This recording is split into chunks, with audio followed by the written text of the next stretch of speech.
Assalamualaikum warahmatullahi wabarakatuh. Perkenalkan, nama saya Diana Rahmawati, calon guru penggerak Angkatan 7 TK Negeri Pembina Blora. Pada kesempatan kali ini, saya akan memaparkan tentang koneksi antar materi modul 2.1 pembelajaran berdiferensiasi. Apa itu pembelajaran berdiferensiasi? Pembelajaran berdiferensiasi adalah upaya seorang guru dalam menyesuaikan proses pembelajaran di kelas untuk memenuhi kebutuhan belajar setiap peserta didik. Mengapa harus berdiferensiasi? Karena pada dasarnya setiap anak itu unik. Mereka memiliki kelebihan dan kekurangannya masing-masing. Begitu juga dengan minat belajar, kebiasaan, kemampuan literasi, dan lain-lain yang pastinya semua berbeda. Sehingga disinilah diperlukan usaha seorang guru untuk dapat memenuhi kebutuhan belajar peserta didik yang berbeda-beda agar mereka dapat belajar dengan nyaman dan tentunya tujuan pembelajaran dapat tercapai. Bagaimana cara untuk melakukan pembelajaran berdiferensiasi di kelas? Hal-hal yang harus dilakukan oleh guru saat melaksanakan pembelajaran berdiferensiasi adalah: yang pertama, memahami tujuan pembelajaran.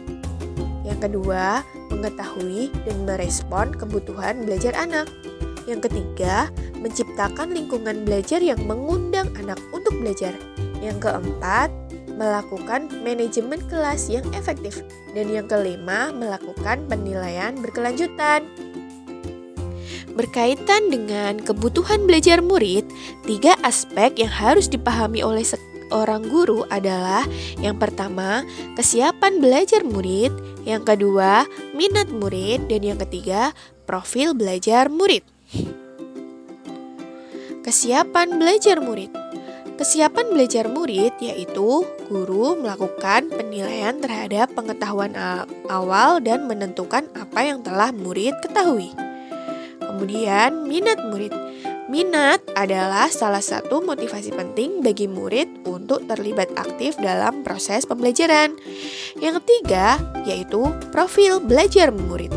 Profil belajar murid ditentukan oleh lingkungan, budaya, gaya belajar, dan kecerdasan majemuk setiap anak yang pastinya berbeda. Dan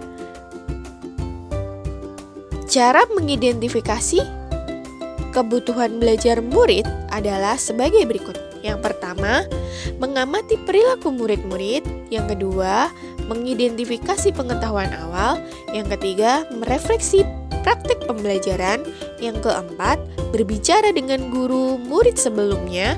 Yang kelima, membaca rapot murid di kelas sebelumnya. Dan yang terakhir yaitu guru dapat melakukan berbagai macam asesmen diagnostik.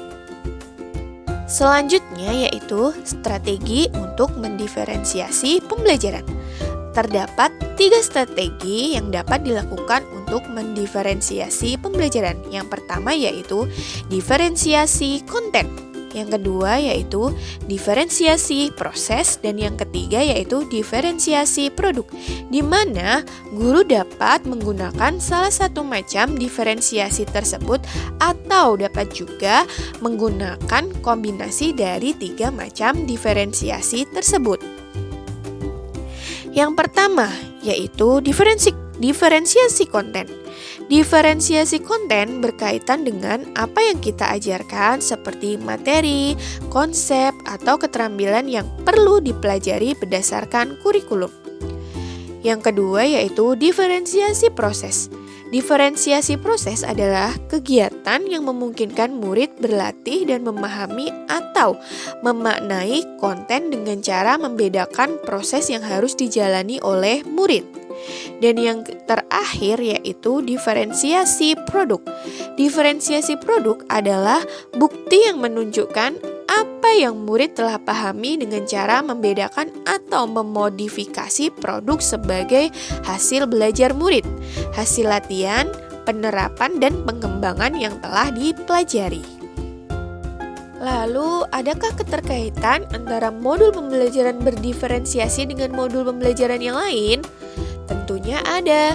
Keterkaitan antara modul pembelajaran berdiferensiasi dengan modul yang lain adalah keterkaitan antara modul 1.2 dengan modul 2.1, yaitu sesuai dengan filosofi Ki Hajar Dewantara untuk memenuhi kebutuhan belajar anak yang sesuai dengan kodrat alam dan kodrat zaman, maka guru dapat melakukan pembelajaran yang berdiferensiasi.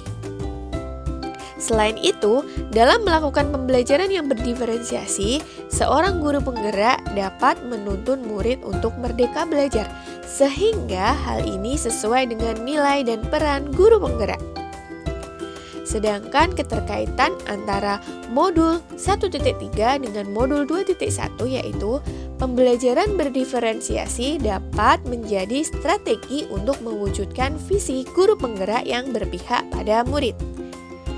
Sedangkan koneksi antara modul 1.4 dengan modul 2.1, yaitu dalam pelaksanaan pembelajaran berdiferensiasi antara guru dan murid harus ada kesepakatan kelas terlebih dahulu, sehingga proses pembelajaran dapat berjalan dengan baik sesuai dengan nilai-nilai budaya positif.